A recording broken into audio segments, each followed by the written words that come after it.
नमस्कार दोस्तों, स्वागत है आप सभी का एक बार फिर से आपके अपने YouTube channel RPN1 study point पर। दोस्तों, आपको पता है पीटीटी और बीएसटीसी की जो रेगुलर क्लासें हैं हमारे चैनल पर चल रही है, जिसमें शाम को 5 बजे अपन बात करते हैं सामान्य हिंदी के बहुत ही महत्वपूर्ण टॉपिकों के बारे में दोस्तों, जो आपके परीक्षा में बार बार पूछे जाते हैं। आज का जो टॉपिक रहने वाला है दोस्तों, वो है उपसर्ग और प्रत्यय के मिक्स प्रश्नों को लेकर। उपसर्ग और प्रत्यय, अपन ने उपसर्ग की क्लास पहले ले ली थी, उसी में अपन ने कुछ प्रत्यय की जो परिभाषा थी वो भी अपन ने बता दी थी। ठीक है, आज अपन बात करने वाले हैं इन दोनों टॉपिकों के मिक्स प्रश्नों के बारे में कि परीक्षा में किस प्रकार के आपको प्रश्न पूछे जाते हैं और बार बार ऐसे प्रश्न जो बार बार रिपीट होते हैं उनको ले लिया गया है, चाहे वो एलडीसी के एग्ज़ाम हो, चाहे हाईकोर्ट एलडीसी का एग्ज़ाम हो, चाहे कोई सा भी स्टेट एग्ज़ाम जिसके अंदर आपको हिंदी पूछी जाती है। ये प्रश्न आपके समान रूप से महत्वपूर्ण रहने वाले हैं। तो जल्दी से वीडियो को शेयर कर दीजिए अपने दोस्तों के साथ और शुरू करते हैं आज का बहुत इंपॉर्टेंट वीडियो। धमाकेदार क्लास रहने वाली है दोस्तों, तो शुरू से एंड तक बने रहिएगा। कमेंट करके आपको आंसर जरूर बताना है। पहला प्रश्न है आपका, करणीय शब्द में प्रत्यय है। आपको बताना है करणीय शब्द में कौन सा प्रत्यय है, य, अनीय, ईय या फिर अ। जी दोस्तों, आपको मैंने उपसर्ग की परिभाषा पहले ही बता दी थी। उपसर्ग वह शब्द होते हैं, ऊ से उपसर्ग ऐसे ही लिखते हैं ऊ, है ना। इसी को अपन ऐसे कर सकते हैं आगे। उपसर्ग किसी शब्द के आगे जुड़कर उसका जो अर्थ है उसका आप क्या कर देते हैं, परिवर्तन कर देते हैं। कुछ जो अर्थ में परिवर्तन कर देते हैं उसको उपसर्ग कहते हैं। कुछ ऐसे शब्द जो किसी शब्द के आगे लग के उसका अर्थ बदल देते हैं उसको तो अपन उपसर्ग कहते हैं। और प से प्रत्यय, प से पीछे जो पीछे लगते हैं उनको अपन क्या कहते हैं, प्रत्यय कहते हैं। ये भी वो शब्द होते हैं जो किसी शब्द के पीछे लग के उस शब्द का अर्थ बदल देते हैं। जी देखिए, अब मैंने कहा किसी शब्द के पीछे, तो एक ऐसा शब्द भी तो होना चाहिए जिसका अर्थ निकले। अब देखिए, यह प्रत्यय करेंगे तो क्या होगा, करनी प्लस ये। तो करनी क्या होता है, करनी तो कोई शब्द है नहीं। देखिए करनी, नी तो कोई शब्द नहीं है। अब वो करनी माता वो अलग है ना। देखिए अनीय, अब ये देखिए अनी अगर अपन निकालेंगे तो आगे जो शब्द बचेगा वो बचेगा कर। कर मतलब काम करना वगैरह, ये तो सही है ना। तो अपना जो सही उत्तर होगा वो होगा ऑप्शन नंबर बी। तो करणीय जो है वो इसका सही उत्तर में, करणीय जो है वो अनीय प्रत्यय रह जाएगा। चलिए दोस्तों, अगला प्रश्न है, बुद्धिमान में कौन सा प्रत्यय है आपको बताना है। बुद्धिमान जो शब्द है उसमें कौन सा प्रत्यय है। ऑप्शन ए है आपका आन, न, मान और ऑप्शन डी है आपका अ। जल्दी से आपको बताना है कौन सा इसका सही उत्तर रहने वाला है। तो ये आपको साफ साफ दिख रहा होगा कौन सा उत्तर है दोस्तों, बुद्धि प्लस मान, है ना। बुद्धि प्लस मान, पीछे क्या जुड़ा हुआ है, मान, तो मान प्रत्यय हो गया। Option number C. तीसरा प्रश्न है दोस्तों, मेरठ वाला में प्रत्यय है। ऑप्शन ए है आपका आला, ला, आ और वाला। मेरठ प्लस वाला, जी दोस्तों एकदम सही उत्तर है आपका, वाला इसमें प्रत्यय रहने वाला है। चलिए अगला प्रश्न है दोस्तों, अवयव बनने वाला कृत प्रत्यय कौन सा है। जी दोस्तों बताना है, अवयव को बनाने वाला कृत प्रत्यय कौन सा है। हुए, या, आनी और इक।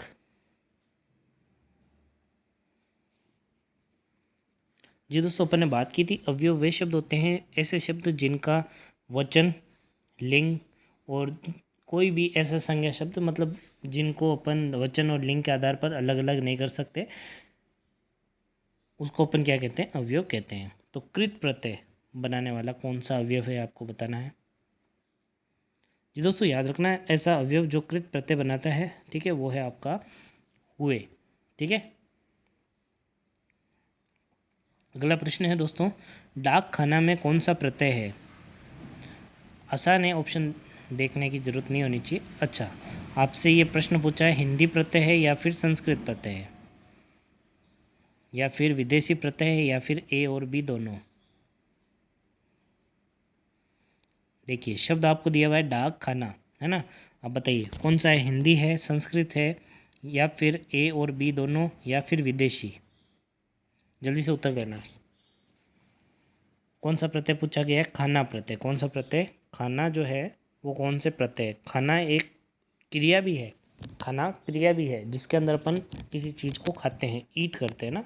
और ये खाना क्या होता है, जैसे दवा खाना, डाक खाना, है ना।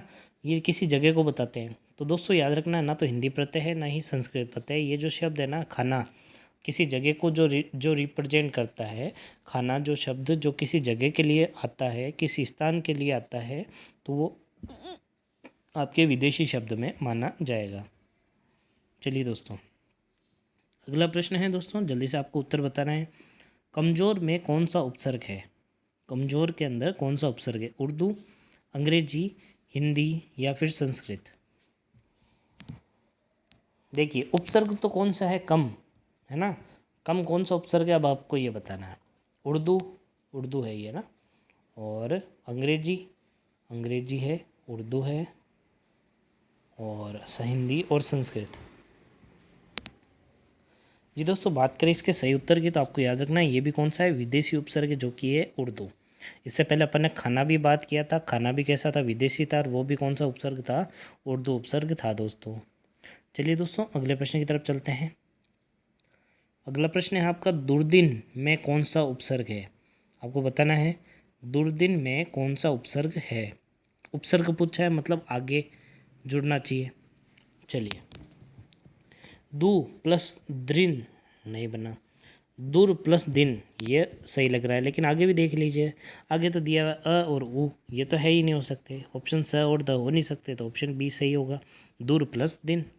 ठीक है, बुरे दिन, दुर का अर्थ भी क्या होता है? बुरे से होता है। ठीक है, ये भी आपको याद रखना। उपसर्ग दुर का जो हिंदी अर्थ होता है वो क्या होता है? बुरा होता है। क्या होता है दोस्तों? बुरा।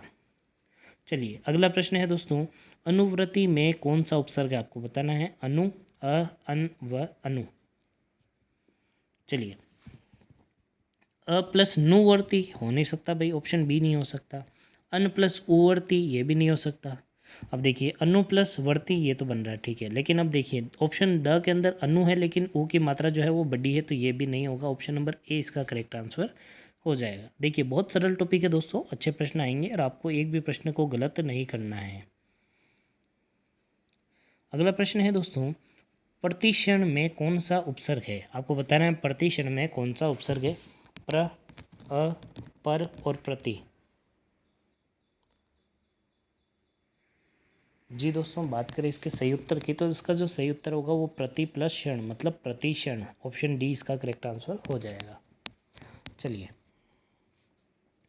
अगला प्रश्न है दोस्तों, आ उपसर्ग किस में नहीं है? आपको बताना है। अब आ उपसर्ग जो है ना वो किसके अंदर नहीं है? अवगुण, आकंठ, आ जन्म और आ रक्त। जी दोस्तों, बहुत आसान सा प्रश्न है, आपको आपकी स्क्रीन पर दिख रहा होगा। आकंठ है आ उपसर्ग, आ जन्म आ उपसर्ग है, ऑप्शन बी और सी होंगे नहीं। आ रक्त, इसके अंदर भी आ उपसर्ग है, तो ये तो तीनों सही है। तो उत्तर क्या हो जाएगा इसका? अव प्लस गुण, है ना। इसके अंदर कौन सा उपसर्ग है? तो अव उपसर्ग है। तो ऑप्शन कौन सा होगा? Option number A. चलिए, अगला प्रश्न है दोस्तों, स्त्री जाति बनने वाले त्वदित प्रत्यय, अर्थात संस्कृत त्वदित प्रत्यय, मतलब संस्कृत प्रत्यय नहीं है। आपको बताना स्त्री जाति नहीं बनाना, ऐसा त्वदित प्रत्यय कौन सा है? आ, आनी, ई, वानी। ये दोस्तों बताना है। देखिए, ये सभी जो प्रत्यय ना वो स्त्री जाति बनाने वाले तो हैं, लेकिन अब आपको बताना है त्वदित प्रत्यय नहीं होना चाहिए, मतलब संस्कृत का प्रत्यय नहीं होना चाहिए। तो देखिए, संस्कृत का प्रत्यय आ है, आपका आ है, ठीक है, आनी भी है, ई भी है, और वानी नहीं है, तो ऑप्शन नंबर डी इसका करेक्ट आंसर हो जाएगा। चलिए दोस्तों, अगले प्रश्न की तरफ चलते हैं। प्रश्न अच्छे लग रहे हैं, आपको समझ में आ रहा है, तो आप वीडियो को लाइक कर दीजिए, दोस्तों के साथ शेयर जरूर कर दीजिए दोस्तों, और बात नहीं करिए दोस्तों, कमेंट में आपको उत्तर ज़रूर देने हैं। कोई भी डाउट हो रहा है तो आप कमेंट करके पूछ सकते हैं। विशेषण बनाने वाले त्वदित प्रत्यय संस्कृत नहीं है ना। आपको बताना है विशेषण बनाने वाला त्वदित प्रत्यय अर्थात संस्कृत का प्रत्यय नहीं है। आलू, इत, इष्ट और अ। ये दोस्तों जल्दी से बताना है। देखिए, आलू जो शब्द है वो भी त्वदित प्रत्यय है, जिससे विशेषण बनता है। इत भी है और इष्ट भी है। जो है वो तो आपको लिख लेना है कि ये तीन तो है, लेकिन अ नहीं है। अ से विशेषण थोड़ी बनता, अ तो किसी भी शब्द के पीछे जुड़ा रहता है।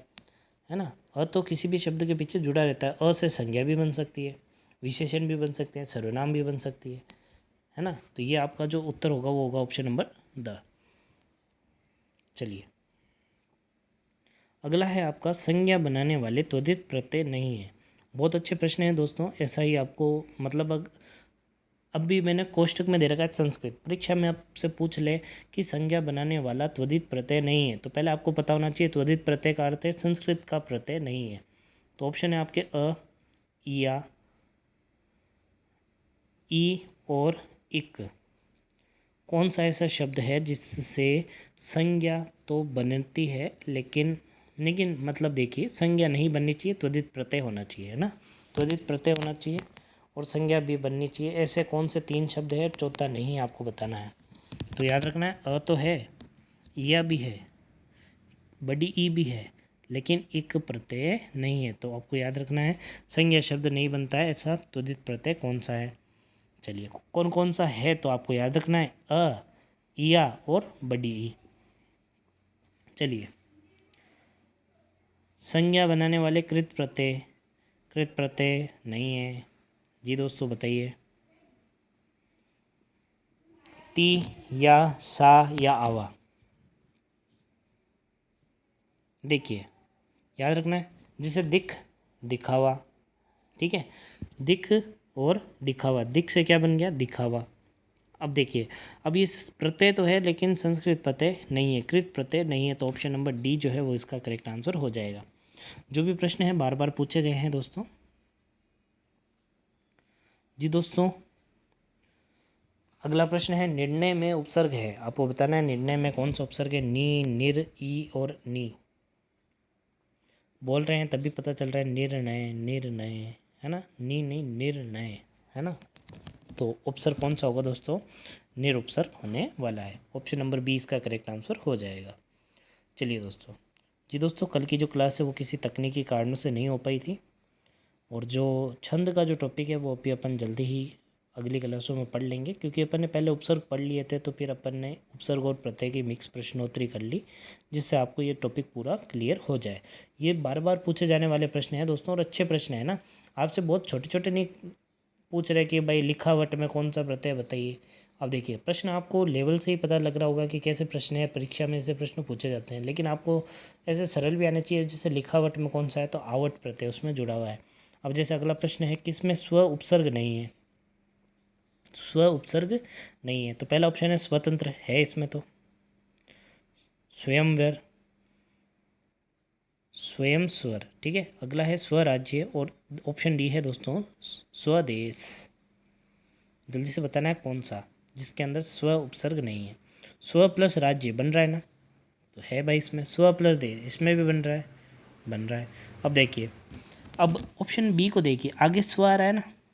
अब इसको टुकड़े करके देखिए, अब आपको क्या समझना आ जाएगा। देखिए स्व प्लस य व र, क्या ये कोई शब्द आपने देखा हुआ लगता है, या कभी सुना। स्वयंवर तो सुना हुआ है। अब इसको बोलिए स्वयंवर बोल रहे हैं ना, तो देखिए अब मैं बताता हूँ इसमें क्या जुड़ा हुआ है। इसका जो मूल शब्द है ना वो है स्वयं, क्या है स्वयं, और इसमें जो प्रत्यय जुड़ा हुआ है वो है वर। तो ये जो शब्द है ना वो स्वयंवर, इसके अंदर स्व उपसर्ग नहीं है, वर प्रत्यय है। क्या है, वर प्रत्यय है। तो ऐसे आपको टुकड़े करके देखना है। अब जैसे स्वराज्य, तो देखिए स्व प्लस राज्य बन रहा है, राज्य का भी अर्थ निकल रहा है। स्वदेश, स्व का भी अर्थ निकल रहा है, देश का भी अर्थ निकल रहा है। चलिए अगला प्रश्न है, स्व का अर्थ दोस्तों अपना होता है। क्या होता है, अपना, स्वयं का, ठीक है। किस में अंतर उपसर्ग नहीं है जी दोस्तों, बताना है आपको किस में अंतर उपसर्ग नहीं है। ऐसे ही टुकड़ा करके देखना है आपको। पहला ऑप्शन अंतरात्मा, ऑप्शन बी है आपका अंतर्राष्ट्रीय, ऑप्शन सी है आपका अंतर्गत, ऑप्शन द है आपका अंतरात्मा। ठीक है, ये अ और जो द ऑप्शन है वो दो बार छप गया है। ठीक है, अब देखिए उपसर्ग पढ़िए। अंत प्लस र, र है जो कि क्या है दोस्तों आधा है। र के अंदर अ जो है वो मिला हुआ नहीं है। पहला देखिए अंत र प्लस आत्मा, ये बनेगा, आत्मा का अर्थ निकल रहा है। अंतर उपसर्ग है तो ऐसा बनना चाहिए। तो देखिए अंत ये रहा, फिर रा तो र प्लस आ की मात्रा बन गया, तमा, तो ये तो है भाई उपसर्ग है इसके अंदर अंतर। ऑप्शन डी में भी है, मतलब ये सेम ही आ गया ना। अब देखिए अंतर्गत, इसको देखिए अंतर प्लस गत, गत मतलब जाना, ये भी शब्द बनता है अंतर प्लस गत। और र देखिए आधा है, तो यहाँ पर जो र है ना वो ऊपर की तरफ दिया गया है। जो ऊपर र होता है उसको पहले पढ़ते हैं, जो नीचे र होता है उसको बाद में पढ़ते हैं। जैसे कि प के नीचे र है तो प्र पढ़ते हैं, इसको प्र पढ़ते हैं ना।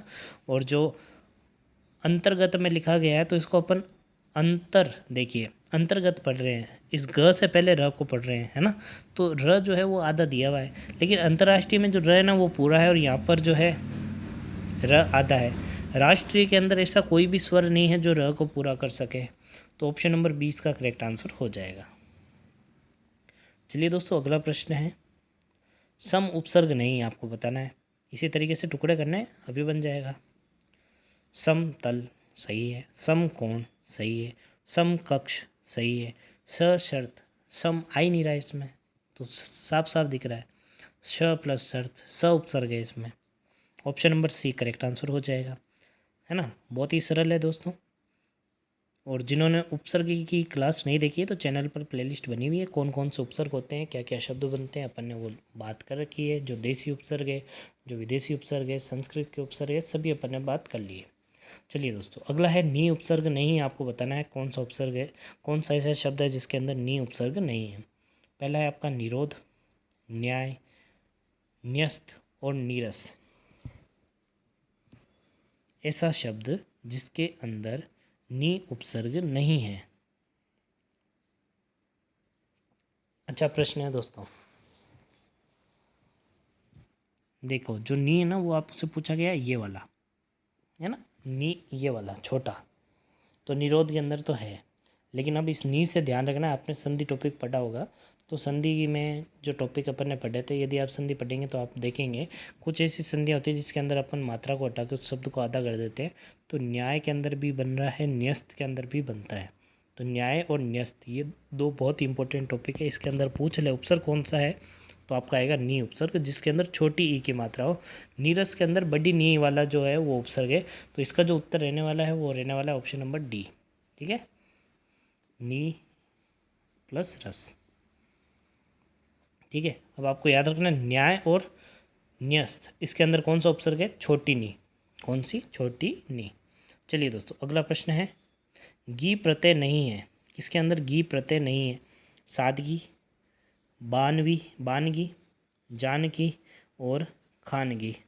बहुत सरल प्रश्न है दोस्तों, देखते ही पता चल रहा होगा, किसी का गलत नहीं होना चाहिए। गी प्रत्यय नहीं है, अरे गी इसमें आ रहा है, सादगी, बानगी, खानगी, इसमें तो गी है ही नहीं, क्या आ रहा है, की आ रहा है, तो हो ही नहीं सकता ये, तो क्या होगा ऑप्शन सी।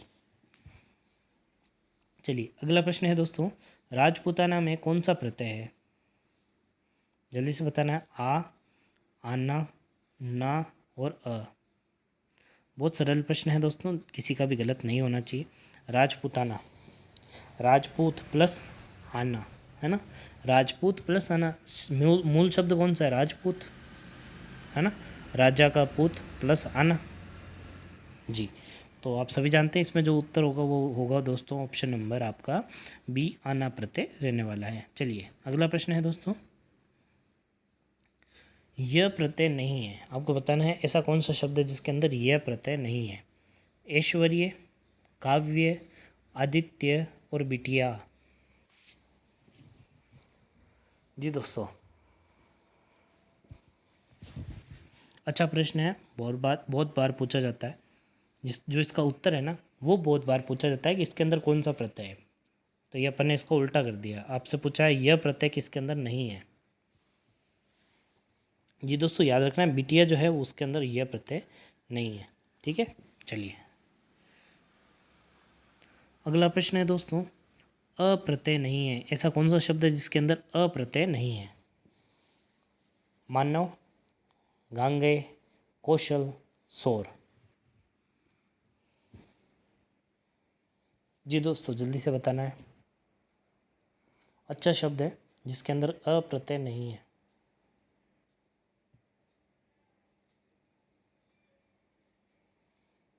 जी दोस्तों, याद रखना है, मानव जो है उसके अंदर अ प्रत्यय नहीं है।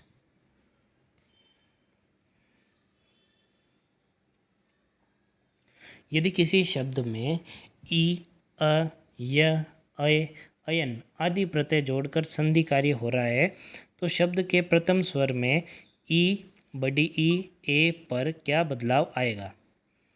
ऑप्शन ए आपके ए, ऑप्शन है ई, आई, या फिर सॉरी, ये चार ऑप्शन हो गए आपके। ई, छोटी बड़ी ई और ए और आई। जल्दी से बताना कौन सा शब्द आएगा। यदि एक ऐसा शब्द जिसमें ई, अ, य, अय, अयन ऐसे शब्द आ रहे हैं तो ई और एक पर क्या बदलाव आएगा? संधि पढ़ी थी आपने, पहली क्या थी? दीर्घ संधि। शब्द बड़ा आता है जिसमें आग की मात्रा वगैरह आती है, लेकिन दोनों जो शब्द होते हैं ना उनका नेचर समान होता है। अ जुड़ता है, ई जुड़ता है, ऊ जुड़ता है उसमें ना, और फिर वो शब्द बड़ा हो जाता है, बड़ा ऊ, बड़ी ई, बड़ा आ बन जाता है। ठीक है, और फिर अपन ने पढ़ा था गुण संधि, है ना, जिसमें गुण आ जाते हैं, है ना, तो आपको मैंने बताया था। और एक अपन ने बात की थी अयादि संधि, यण संधि। यण में मैंने बताया था एक आधा अक्षर आएगा, फिर यर अलव आएगा। एक मैंने बताई थी अयादि संधि, अयादि संधि। ठीक है, अयादि संधि में यर अलव तो आते हैं लेकिन कोई भी आधा अक्षर नहीं आता है। ठीक है, अब देखिए, अब इसमें कौन सा होगा बताना है। अब देखिए, कोई भी असमान स्वर आता है उसके बाद में क्या आ जाए? एक असमान स्वर आए, उसके बाद में क्या आए? ई आए, बड़ी ई आए, तो क्या आएगा? ए आए, तो क्या बन जाएगा? इसका आई बन जाता है। ठीक है, ये आपको याद रखना है। जैसे अ के बाद में क्या आ गया? ई आ गया, तो क्या बन जाएगा? वो ए बन जाएगा। चलिए, तो याद रखना ऑप्शन नंबर डी इसका सही उत्तर हो जाएगा। अगला प्रश्न है दोस्तों, परिहार में उपसर्ग है, आपको बताना है परिहार जो शब्द है उसमें कौन सा उपसर्ग है। परि प्लस हार सही बन रहा है, अ तो है हो नहीं सकता। देखिए, अ को काट दीजिए, पर प्लस ई हार नहीं बनेगा, प प्लस री हार ये भी नहीं बनेगा, तो यही है परी प्लस हार, ऑप्शन नंबर ए। चलिए, अगला प्रश्न है दोस्तों, ऐसे ही आपको देख के मतलब टुकड़े करके आपको पता चल जाएगा किस शब्द में कौन सा उपसर्ग है, कौन सा प्रत्यय है। चलिए, अगला प्रश्न है दोस्तों, उपसर्ग को कितने भागों में विभाजित किया जा सकता है? 2, 3, 4 और 5। जी दोस्तों, याद रखना है उपसर्ग को अपन कितने भागों में बांट सकते हैं? 3 भागों में। हिंदी के उपसर्ग, संस्कृत के उपसर्ग, विदेशी उपसर्ग, जिसको अपन मूल रूप से उर्दू के उपसर्ग अपन बोल सकते हैं। ठीक है, 3 भागों में अपन बांट सकते हैं। चलिए, अगला प्रश्न है दोस्तों, बद उपसर्ग किसके अंदर है? बेचारा, क्या इसमें है क्या बद? नहीं है, काट दो, हो ही नहीं सकता, क्यों पढ़े इसको। बदबू है भाई बद इसमें, है ना, तो आगे देखिए, बकायदा नहीं हो सकता। बद स्तूर देखिए, और बदबू कौन सा है जिसके अंदर बद उपसर्ग है? बहुत अच्छा प्रश्न है। बदबू और बद स्तूर बार बार पूछा जाता है, बद उपसर्ग है किसके अंदर है? इसके अंदर तो बद प्लस बू, देखिए बू मतलब जिसके अंदर गंध आती है, तो याद रखना है बदबू के अंदर कौन सा उपसर्ग है? बद उपसर्ग है दोस्तों। तव्य जो है उसके अंदर कौन सा प्रत्यय है? ते, य, वय या फिर तव्य? जी दोस्तों, जल्दी से बताना है, कर्तव्य शब्द में प्रत्यय, प्रत्यय कहाँ जुड़ते हैं? पीछे जुड़ते हैं। तो चलिए, इनका अपन तोड़ते हैं, शब्द बनाते हैं। देखिए, ते तो पीछे आ नहीं रहा, चल तू तो हट, ये तो हट गया। तव्य हो सकता है, यह हो सकता है, वह हो सकता है, क्योंकि पीछे आ रहे हैं। ठीक है, अब देखिए, अब अपन तोड़ते हैं यह को, तो कर्तव्य प्लस यह, ये भी नहीं बन रहा, है ना। चलिए, वह प्रत्यय को जोड़िए, कर्तृ प्लस वह, ये भी नहीं बन रहा। अभी मैंने बताया था जो ऊपर वाला जो र होता है ना वो आगे पढ़ा जाता है। कब पढ़ा जाता है? आगे। तो देखिए, अपन इसको तोड़ो, क और आधा र, कर बन गया सही। अब देखिए, इसके पीछे शब्द कौन सा जुड़ा हुआ है? तव्य, तो यही तो है प्रत्यय, ऑप्शन नंबर डी, तव्य प्रत्यय रहने वाला है। ऐसे तोड़ सकते हो। देखिए, ऊपर वाला जो र है उसको अपन को शब्द से आगे लिखना है, क, र, कर्तव्य, वैसे त से पहले अपन को र लिखना है। चलिए अगला प्रश्न है दोस्तों, प्रत्यय में उपसर्ग किस भाषा का है? प्रत्यय के अंदर भी उपसर्ग लगा हुआ है, वो कौन सी भाषा का है वो आपको बताना है। हिंदी, संस्कृत, अरबी और फारसी। प्रत्यय जो शब्द है ना उसके अंदर भी एक उपसर्ग है, और वो कौन सी भाषा का है वो बताना है। हिंदी, संस्कृत, अरबी, फारसी। हिंदी उपसर्ग है, संस्कृत उपसर्ग है, अरबी है या फिर फारसी है। फारसी नहीं, फारसी है ना, ये ऑप्शन डी को सही कर लेना जी। दोस्तों बात करें प्रत्यय के अंदर उपसर्ग की, तो आपको याद रखना है कि ऑप्शन नंबर जो आपका बी है वो इसका करेक्ट आंसर हो जाएगा, है ना। अगला प्रश्न है दोस्तों, निम्न में से संस्कृत का उपसर्ग है, आपको बताना है संस्कृत का उपसर्ग कौन सा है। प्रति, क, उन, कम। जी, जिन्होंने उपसर्ग की क्लास नहीं देखी है तो आपको वो ज़रूर देखनी चाहिए, क्योंकि अपन ने अच्छी तरीके से डिटेल में बात कर रखे हैं वो संस्कृत के उपसर्ग कौन से हैं, विदेशी उपसर्ग कौन से हैं, सभी उपसर्गों और उनके उदाहरण के बारे में अपन बात कर चुके हैं। तो आप वो क्लास को प्लेलिस्ट बनी हुई है, प्लेलिस्ट में जाके ज़रूर देखिएगा। तो चलिए दोस्तों याद रखना है आपको संस्कृत का उपसर्ग इसमें से कौन सा है, प्रति है रहने वाला, ठीक है। वैसे ही अभी अपन ने बात की थी जो प्रत्यय जो है उसके अंदर भी प्रति उपसर्ग तो है, वो कौन सा था, संस्कृत ही तो था, ऑप्शन नंबर बी। तो वैसे ही प्रति जो है वो कौन सा हो जाएगा, संस्कृत का उपसर्ग। तो चलिए दोस्तों आज के लिए बस इतना ही। उम्मीद करते हैं आपको वीडियो पसंद आया होगा। वीडियो पसंद आया तो वीडियो को लाइक करें, चैनल पर नए हैं तो सब्सक्राइब करें, बेल आइकन को जरूर दबाइए, और पीटीटी बीएसटीसी की तैयारी के लिए चैनल पर रेगुलर रूप से बने रहिए, क्योंकि यहाँ पर आपको इंडिया जी के, राजस्थान जी के, current affair, science, Hindi, teaching aptitude, reasoning, इन सभी की क्लासें आपको रेगुलर रूप से देखने को मिल रही है ना। आपको जो परीक्षा में जो भी पूछा जाएगा ना वो इन क्लासों के बाहर नहीं आएगा, और आप रेगुलर इन आधे आधे घंटे की जो भी क्लास होती है इनको आप देख लोगे तो आपके जो अच्छे स्कोर है ना वो ज़रूर बन जाएंगे दोस्तों, और आपको एक मनपसंद कॉलेज भी मिल जाएगी। तो चलिए दोस्तों आज के लिए बस इतना ही, धन्यवाद।